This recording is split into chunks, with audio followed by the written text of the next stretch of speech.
ये हमारा सौदा मोदी जी से और अपने मोहन यादव जी से सीधा सट ये है। तो सरकार हमें मतलब जैसे बेघर करेगी, हम तो आतंकवादी बनेंगे, नक्सलवादी बनेंगे। बिल्कुल आतंकवादी बनेंगे और देश के लिए बहुत बड़ा खतरा बनेंगे। सुबह 1 घंटे काम है, शाम को 1 घंटे काम है। दूध उत्पादन करते हैं, दिन भर फ्री घूमने, दिन भर बैठे रहते हैं, घर पे सोते हैं। बस हमारे पास मान लो कि जमीन रहेगी तो मवेशी अच्छे से ज्यादा उत्पादन बढ़ाएंगे हम, तो सैलरी हमारी बढ़ेगी और कंपनी 12,000 15,000 फिक्स रखेगी वो तो, और गुलामी करनी पड़ेगी। नहीं, हम जमीन नहीं दे पाएंगे। अगर जमीन हमारी चली गई तो हमारा पशुपालन बिल्कुल समाप्त हो जाएगा। जो हमारा रहन सहन जो सिस्टम है हमारा वो भी समाप्त हो जाएगा। जब आष्टा नगर पालिका को पानी की जरूरत पड़ती है गर्मियों के दिनों में, तो बागिर से ही पानी लेके जाते हो, और अब यहीं पे वो प्लांट लगा रहे, फिर क्या होगा? पानी इतना केमिकल वाला प्लांट यहाँ पे लगा रहे, तो सब कुछ प्रभावित होना ही है। वो तो जीवन यापन मतलब संभव ही नहीं है यहाँ पे।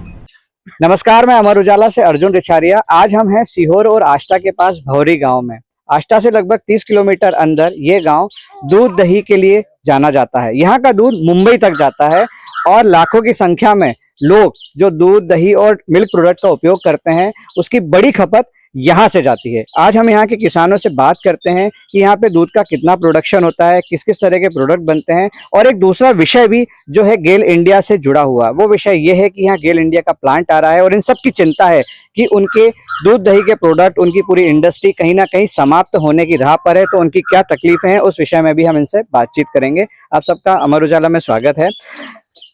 यहाँ पर दूध दही का कितना प्रोडक्शन होता है, कुछ अनुमानित आप लोग आंकड़ा बता सकते हैं?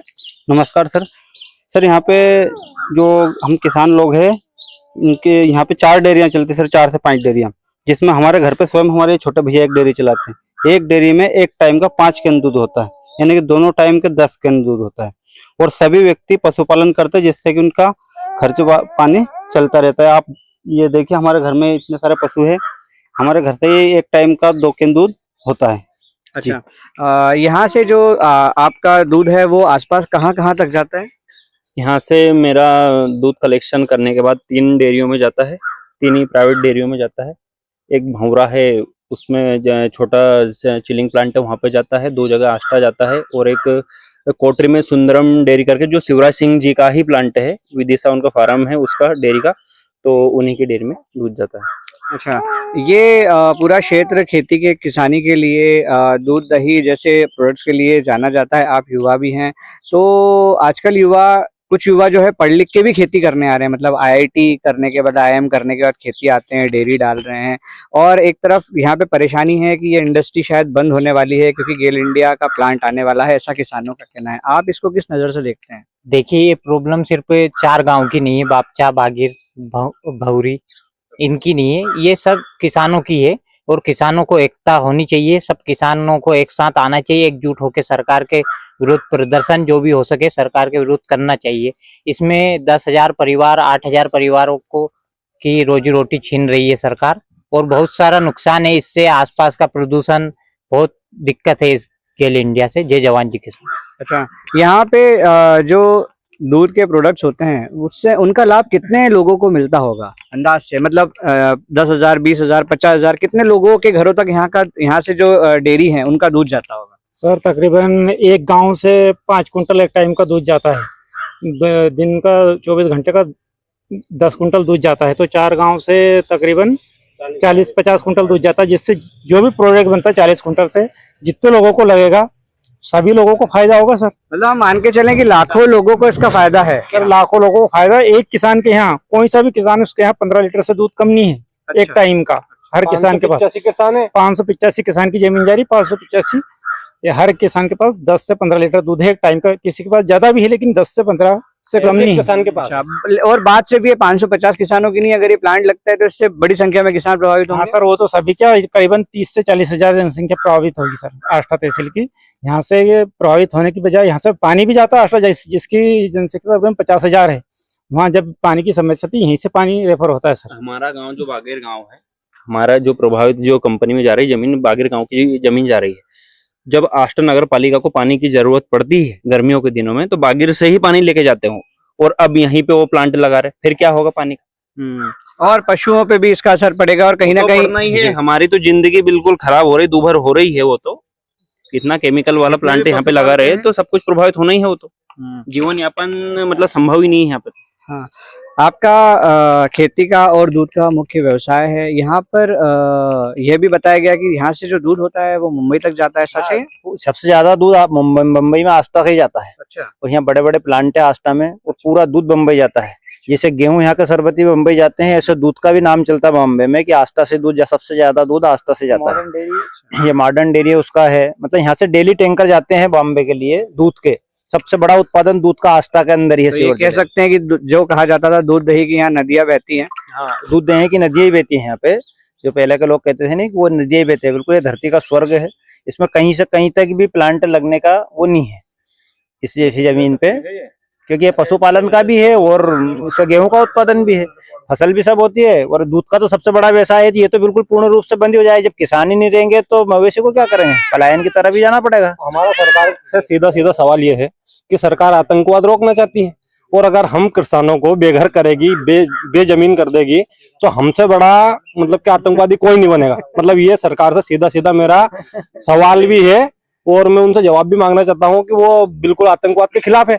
और जब हम जैसे युवा बेरोजगार हो जाएंगे तो फिर हम क्या करेंगे? हम तो चोरी करेंगे, डकैती करेंगे, मारेंगे, कूटेंगे, कुछ भी करेंगे। सरकार का कहना है कि वो यहाँ फैक्ट्री में आपको रोजगार भी, हमें रोजगार नहीं चाहिए, हम रोजगार से लगे, हमें कुछ चाहिए ही नहीं। हम हमारे मतलब खेती में राजा हैं। हमें जो सामान चाहिए वो हम सब सामान के हम अवेलेबल करवा लेते हैं हमारे हिसाब से, पैदावार लेके हमारी जमीन से दूध बेच के। तो सरकार हमें मतलब जैसे बेघर करेगी, हम तो आतंकवादी बनेंगे, बिल्कुल आतंकवादी बनेंगे, और देश के लिए बहुत बड़ा खतरा बनेंगे। ये हमारा सूदा मोदी जी से और अपने मोहन यादव जी से सीधा सर ये जवाब है हमारा उनका, ये आपके न्यूज की तरफ से, कि हम आतंकवाद के उसमें हमें ना धकेले और हमारी जमीन बचा दें।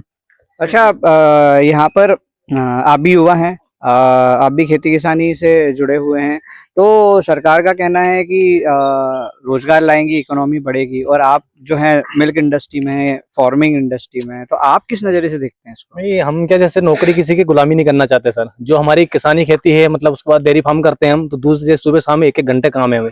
सुबह 1 घंटे काम है, शाम को 1 घंटे काम है। दूध उत्पादन करते हैं, दिन भर फ्री घूमने, दिन भर बैठे रहते हैं, घर पे सोते हैं।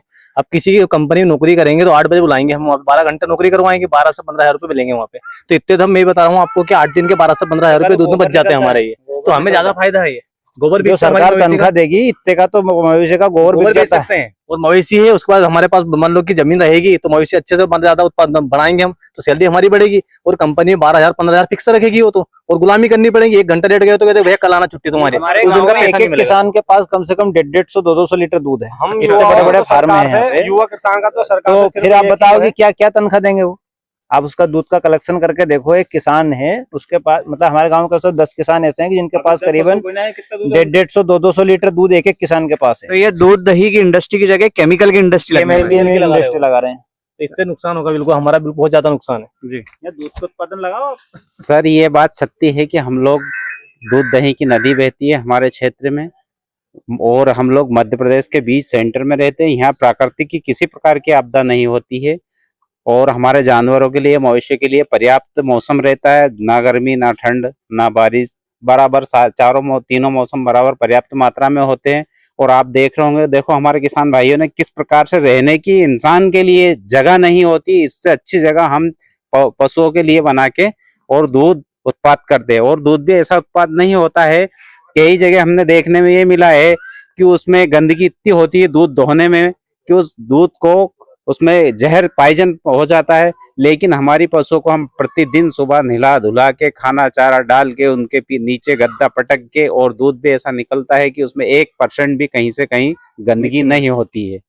वो हम किसी जैसे नौकरी का बोला कि ये एथेन क्रैकन आएगी, हमें रोजगार मिलेगा, उस रोजगार से हमें रोजगार नहीं मिलेगा। हम घर से बेघर हो जाएंगे, दर दर की ठोकर खाने पे। आज जमीन जायदाद जो भी है उसमें हम खुश हैं, उसमें हमारा सारा खर्चा भी निकलता है, और हम दूध का भी काम उत्पाद कर लेते हैं। इसलिए हमें किसी की गुलामी करना पसंद नहीं है। हमें शासन से यही अनुरोध है कि ये और कहीं जाके लगा दीजिए, लेकिन हमारे क्षेत्र में, इस क्षेत्र को, कश्मीर जैसे क्षेत्र को ना प्रभावित करे, ना बंजर बनाए, ना यहाँ की जनता को मरने के लिए छोड़े। मैं माननीय महोदय जो भी प्रशासन के हैं मुख्य अतिथि, उनसे मेरा यही निवेदन है कि हम लोगों की जैसी भी है हालत वैसी बहुत बढ़िया है। हम किसी के सहारे नहीं हैं, हम किसान हमारी मर्जी के राजा हैं। हमारी 2 दुकान है या 1 दुकान है, 1 भैंस या 4 भैंस है, उसके मालिक हम खुद हैं। हम दूसरे के यहाँ नौकरी करना पसंद नहीं करते हैं।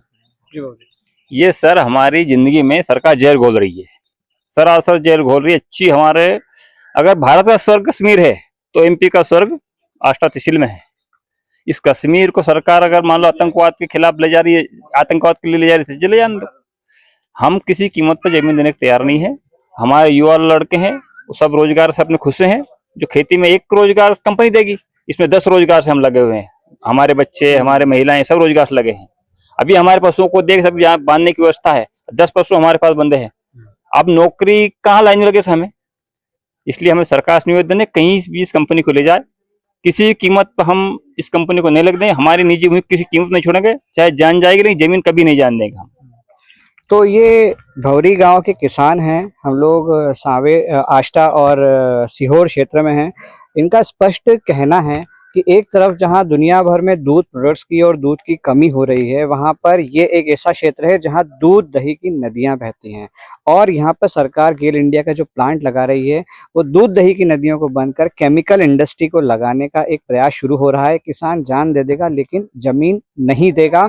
सबसे बड़ी बात जो इन्होंने कही कि एक व्यक्ति को रोजगार दिया जाता है जमीन लेके, लेकिन कृषि एक ऐसी चीज है, एक ऐसा क्षेत्र है जिसमें पूरा परिवार रोजगार करता है, जिसमें बच्चे, जिसमें महिलाएं, जिसमें युवा, जिसमें बुजुर्ग, हर व्यक्ति कहीं ना कहीं उस कृषि से जुड़ा होता है और पूरा का पूरा परिवार मिलकर एक अर्थव्यवस्था को चलाता है। यहाँ पर हरियाली और यहाँ प्रकृति की जो सुंदरता है उसकी वजह से यहाँ पर पशु पक्षी, खेती, किसानी, समृद्धि एक नए रूप में दिखती है। आज हम यहाँ पर भौरी गांव में कुछ किसानों के बीच में हैं और उनसे जानेंगे कि सीहोर और आष्टा का दूध मुंबई तक जाता है तो उसमें ऐसी क्या खास बात है।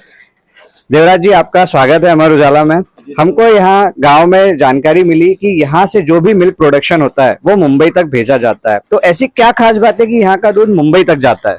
सर, दूध में ये खासियत है इसमें कि मवेशी जो रहती है हमारी, तो जो हमारी जमीन है उसमें चारा अच्छा मिलता है, तो चारे के कारण हमारी मवेशी को क्या है कि अच्छे से दूध प्राप्त करती है। और दूध भी हमारे यहाँ का मोटा दूध होता है। और खिलाने के लिए पशुओं को मार्केट वाला कुछ नहीं खिलाते हैं हम, घर वाला जो गेहूं से जो हमारा बनाते हैं ना, आटा वगैरह बनाते हैं, आटा बनाते हैं, वो आटे मवेशी को खिलाते हैं। तो हमारे मवेशी स्वस्थ रहते हैं और हमारे पास पूरी पानी की पर्याप्त मात्रा रहती है। तो हम डेली पशुओं को 2 दिन 3 दिन में नहलाते हैं, अच्छे से रखते हैं, साफ सफाई ज्यादा रखते हैं, पशुओं को खुश रखते हैं, पंखे की व्यवस्था करते हैं पशुओं के लिए। इसलिए हमें दूध का प्रॉफिट बहुत अच्छा मिलता है। हम खेती के साथ साथ ये पशुपालन भी बहुत अच्छे से करते हैं। अभी सुबह टाइम 1 घंटे का काम है हमारा करने का काम, उसके बाद पानी पिलाने का काम दिन भर फ्री रहते हैं हम। तो इसलिए हम ये बोलना चाह रहे हैं कि हमें किसी कंपनी में कोई नौकरी नहीं करना है, हमें हमारा निजी व्यवसाय है, उस व्यवसाय के साथ ही हम बिल्कुल खुश हैं। बिल्कुल अच्छा। आपके सामने दूध निकाल रहे, देखो कितने अच्छे पशु हमारे, कुछ करते भी नहीं है, ये कितने खुशी खुशी बिल्कुल दूध का प्रदर्शन करते हैं। सारे पशु दूध देती है हमारी। अच्छा, यहाँ पर कंपनी कौन सी गेल इंडिया आने वाली है ना? आने वाली गेल इंडिया कंपनी आने वाली थी, उसका सभी लोग विरोध भी कर रहे हैं हमारे गांव वाले। तो हमारे गांव वाले के सीमांत किसान है, 2-2 4-4 एकड़ वाले किसान है सारे, उनको क्या किसी नौकरी की आवश्यकता नहीं। वो सोच रहे कि हमारी जमीन 2 एकड़ 4 एकड़ जमीन है, पशुपालन उनके साथ हमारा कंप्लीट हो जाता है। तो इसमें हम पशुपालन में बहुत अच्छे से खुश है हमारे जीवन के लिए। अच्छा, तो यहाँ पर जो जमीनें अधिग्रहण की जा रही है पेट्रोकेमिकल इंडस्ट्री के लिए, तो आपकी खेती, आपका पशुपालन सब कुछ प्रभावित होगा, लेकिन आपका कहना यह है कि किसी भी कीमत पे अगर आपको यहाँ पर जमीन आपकी ली जाएगी तो आप नहीं देना चाहते? नहीं, हम जमीन नहीं दे पाएंगे। अगर जमीन हमारी चली गई तो हमारा पशुपालन बिल्कुल समाप्त हो जाएगा, जो हमारा रहन सहन जो सिस्टम है हमारा वो भी समाप्त हो जाएगा। हम किसी के वहाँ नौकरी करेंगे तो हमें सुबह 8 बजे जल्दी उठ कर जाना पड़ेगा। यहाँ पे कोई टाइम नहीं है हमारा, सोने का कब टाइम, उठने का टाइम नहीं है। एक घंटे सुबह 1 घंटे शाम को देते हैं, उसके बाद दिन भर सोना, मतलब कोई दिक्कत नहीं है। तो हम इसमें बहुत खुश है। हम सारे गांव वाले, हमारे गांव में सारे गांव में डेयरी फार्म का काम चलता है ऐसे दूध वाला। बहुत ज्यादा 8 कुंटल दूध एक टाइम का हमारे गाँव से होता है, जो हम यहाँ से आष्टा रेफर करते हैं। आष्टा के माध्यम से जो कंपनी वाले बम्बई है, छिंदवाड़ा है, बहुत बहुत दूर, मतलब हर शहरों में दूध को पहुंचाया जाता है। वो सबसे अच्छी क्वालिटी का दूध हमारे यहाँ का दूध रहता है। देवराज जी ने ये बताया कि यहाँ का जो दूध है वो सबसे अच्छी क्वालिटी का दूध माना जाता है, इसी कारण मुंबई की कंपनियां उसे खरीदती हैं और वहां पर ऊंचे दामों में बेचती भी हैं। और इनका पूरा परिवार और यहाँ पर जो हजारों किसान हैं वो सभी खेती पशुपालन ही करना चाहते हैं। वो चाहते हैं कि वो जनता को उच्च क्वालिटी का दूध दे सकें, अच्छी फसलें दे सकें। हम यहाँ पर पीछे का दृश्य देख सकते हैं, ये जो देवराज ने कहा यहाँ पर, ये पूरी इनकी गौशाला है। आप इस गौशाला में देखिए कि किस तरह से गायों के लिए पंखे लगे हुए हैं। उन्होंने बताया कि गायों को 2 टाइम नहलाया जाता है, उनकी पानी की व्यवस्था, उनके लिए बिजली की व्यवस्था, उनके रख रखाव की व्यवस्था ठीक उसी तरह की जाती है जिस तरह से परिवार के सदस्यों की व्यवस्था की जाती है। पशुपालन उनके लिए व्यवसाय नहीं है, उनके परिवार का एक अभिन्न अंग है। इसलिए देवराज जैसे युवा किसान भी ये मांग कर रहे हैं सरकार से कि सीहोर और आष्टा में लगने वाला गेल इंडिया का प्लांट, जो पेट्रोकेमिकल इंडस्ट्री है, जिसके बाय प्रोडक्ट प्लास्टिक होंगे और ज्वलनशील पदार्थ यहाँ पर तैयार किए जाएंगे, वो ना लाए जाएं। उनसे उनकी खेती खराब होगी, यहाँ का पानी खराब होगा, यहाँ पे भविष्य में जो प्रोडक्शन होता है अनाज का वो प्रभावित होगा, यहाँ पे दूध प्रभावित होगा, और ना सिर्फ उनका गांव और उनके किसान बल्कि इंदौर और भोपाल के लाखों लोग प्रभावित होंगे। मैं अमर उजाला से अर्जुन रिछारिया। अगर आप ये वीडियो YouTube पर देख रहे हैं तो हमारे चैनल को सब्सक्राइब करें और बेल आइकन को दबाना ना भूलें। अगर आप Facebook पर ये वीडियो देख रहे हैं तो हमारे पेज को लाइक करें।